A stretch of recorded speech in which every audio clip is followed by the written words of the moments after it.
अस्सलाम वालेकुम। मेरा नाम है कामरान समीर और आप देख रहे हैं आइडियल इन्फो। और मैं आपका शुक्रगुजार हूँ कि आपने मेरी वीडियो देखने के लिए वक्त निकाला। मेजर अजीज़ भट्टी शहीद 6 अगस्त 1923 को हांगकांग के एक खूबसूरत जजीरे में पैदा हुए।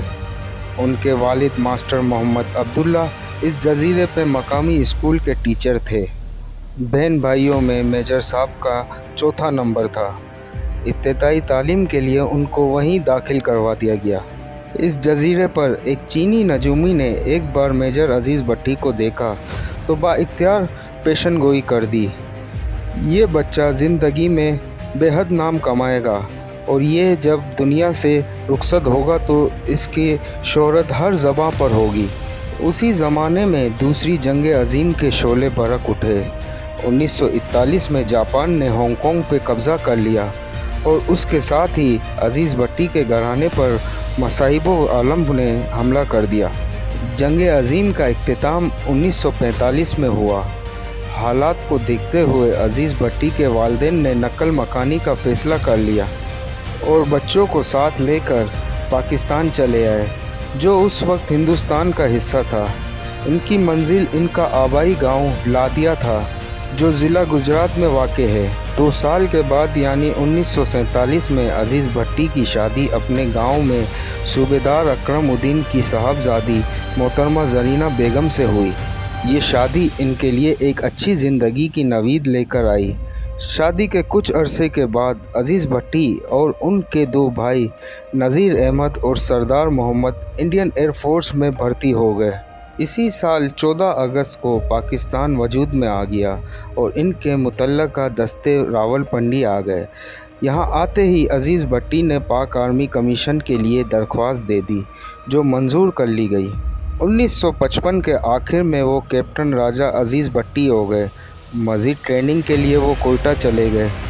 साबका रिवायत को बरकरार रखते हुए वो यहाँ भी फ़ाइनल एग्ज़ाम में पहली पोजीशन में कामयाब हुए। इनका शानदार रिकॉर्ड देखते हुए आला अफसरान ने इनको ख़ास तालीम और ट्रेनिंग के लिए कनाडा भेजने का फ़ैसला किया। कैप्टन राजा अजीज़ भट्टी को इस तरबियत के लिए मुंतखब किया गया तो उनको मेजर के ओहदे पर तरक्की दे दी गई। 29 अगस्त 1965 को जब छुट्टियों में वो अपने ख़ानदान के साथ वक्त गुजार रहे थे तो इनको इत्तला मिली कि इनकी छुट्टियां मनसूख हो गई हैं और हंगामी हालत के तहत इनको फ़ौरन ड्यूटी पे वापस आने का हुक्म दे दिया गया है। मेजर साहब ने अगली ही सुबह ड्यूटी पर लौट जाने के लिए तैयारियां शुरू कर दी।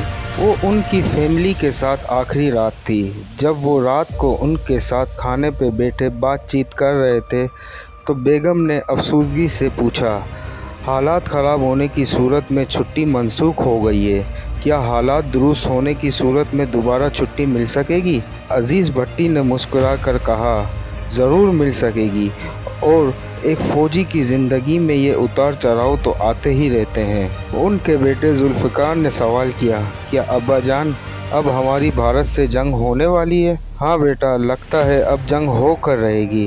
हालात इस कदर ख़राब कभी नहीं रहे जिस कदर इन दिनों है। भोलेपन में जोश भरे लहजे में मुक्का बनाकर बेटे ने कहा, अब्बा जान दुश्मन को पीठ मत दिखाना। मेजर अजीज़ भट्टी ने बेटे को चूम लिया। फिर बेटे से मुखातिब होकर बोले, शाबाश, तुम भी मेरी एक बात याद रखना बेटा, अगर मैं इस जंग में लड़ता हुआ शहीद हो गया तो आंसू मत बहाना। मेजर अजीज़ भट्टी ने जैसे बेटे से कोई अहद ले लिया था। 6 सितंबर 1965 वो तारीखी दिन है जब मक्कार और बुज़दिल दुश्मन ने फजर से पहले हमारे वतन में चोरी चुपके लाहौर की जानिब से हमला कर दिया। मेजर अजीज़ भट्टी लाहौर सेक्टर में बरकी के इलाके में एक कंपनी की कमान कर रहे थे। कंपनी की 2 पलटन BRB नहर के दूसरे इलाके में मुतयन थी। मेजर अजीज़ भट्टी ने नहर के अगले किनारे पर मुतयन पलटन के साथ आगे बढ़ने का फ़ैसला किया। मेजर अजीज़ भट्टी और उनके जवानों ने जोश व अज़म के साथ लड़ाई जारी रखी और अपनी पोजीशन पर डटे रहे। 9 और 10 सितंबर की दरमियानी रात को दुश्मन ने इन सारे सेक्टर पर भरपूर हमले के लिए अपनी पूरी बटालियन को झोंक दिया।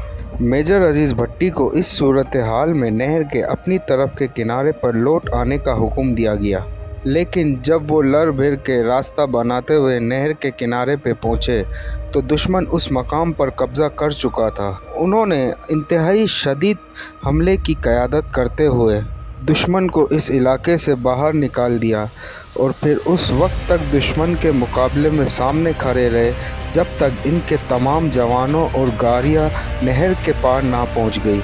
उन्होंने नहर के इस किनारे से कंपनी को नए सिरे से दिफा करके मुनज़्ज़म कर लिया।